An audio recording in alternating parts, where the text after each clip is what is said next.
Yo, what's up, man? How you doing? Editing on Premiere. Obviously. You? Just taking notes on my iPad, sports side stuff. So yeah. An iPad? What are we, in kindergarten?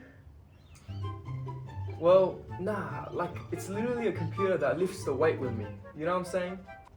iPads are so mid. It's like a phone and a computer, so in between. Pick a side. Well, that's exactly why it's kind of perfect. Oh, I mean, I guess.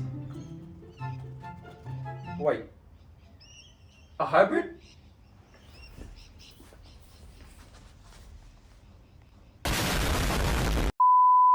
So I had this iPad Pro for over 6 months, and this is my honest review.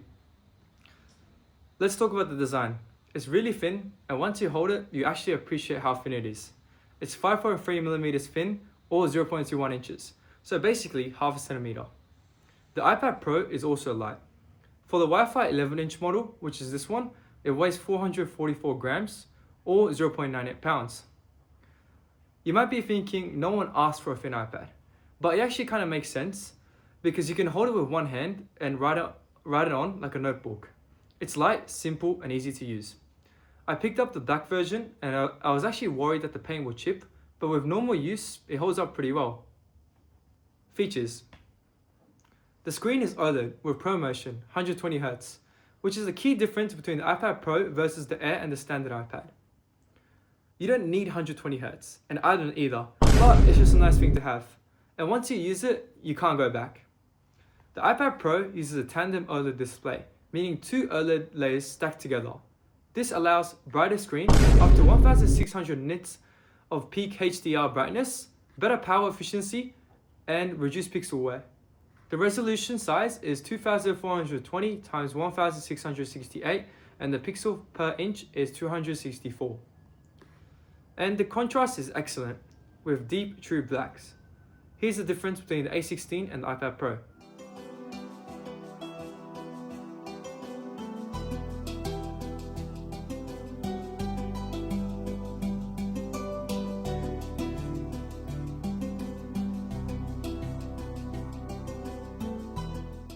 Face ID. Face ID is used to unlock the iPad. From personal experience, it's better than a fingerprint sensor. It's fast, reliable, and works from different angles, even at night. Audio. The speakers are very good, and it gets pretty loud. Only downside is that the sound projects outwards instead of directly to you, compared to like a MacBook. But still, with 4 speakers and studio quality microphones, the audio is rich and strong.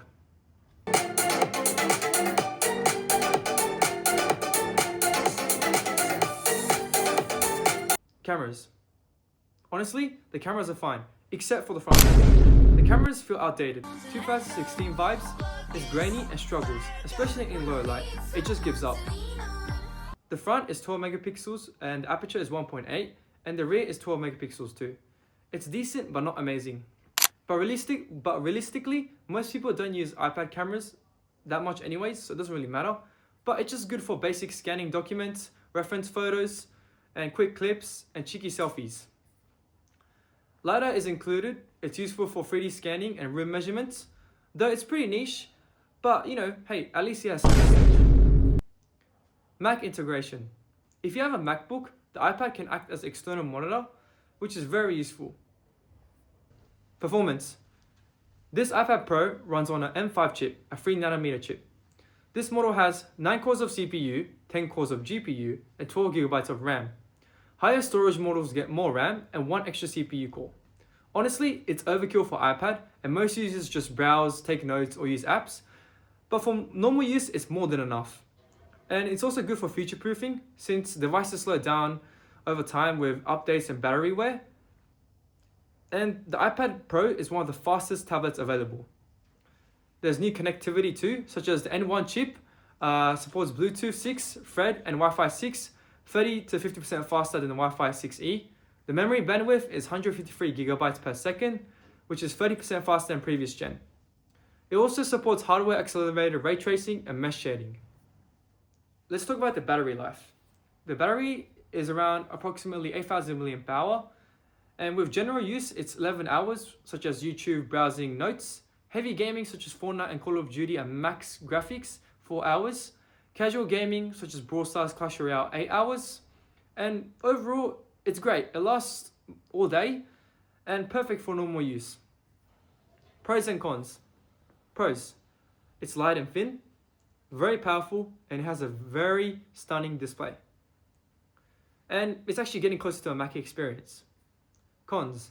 It's expensive, doesn't fully replace a Mac yet, and the performance is overkill for most users, and no water resistance. Personal thoughts and review.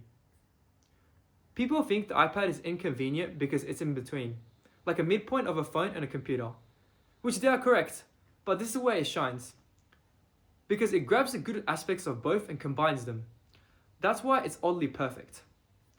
The gap between MacBooks and iPads are getting smaller. Things like 3D models, AI, and machine learning workflows are becoming more doable. And the iPad used to have limitations, but it's slowly becoming more doable. And simple stuff like watching Netflix on an iPad is one of the best experiences. Because a phone is too small, laptop is too bulky, and the iPad is perfect size. And it's very close to replacing a MacBook. And with a Magic Keyboard, it becomes even more laptop-like. Apple Pencil.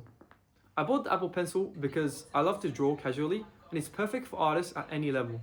Even as a casual user, it feels like a pro experience. It's great.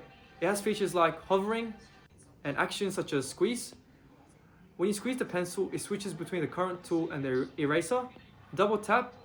When you double tap, it shows all the color options. And you can also even add a shadow, like a fake one, which is kind of crazy. And scribble to search and so much more. Price. In Australia, the iPad Pro plus the Apple Pencil Pro is $2,078 with education pricing. It's expensive, but you use it for years, and I think iPad holds good value, so that's just kind of my coping. Rating. Out of 100, I'll give it a 90. It sits in between a phone and a computer, but that's actually the strength. And, you know, if someone gave you an iPad, right, no one's going to complain. It's a nice gift. And the main issue, I guess, is the price. To be fair, it's the best of the best, so I guess it justifies, but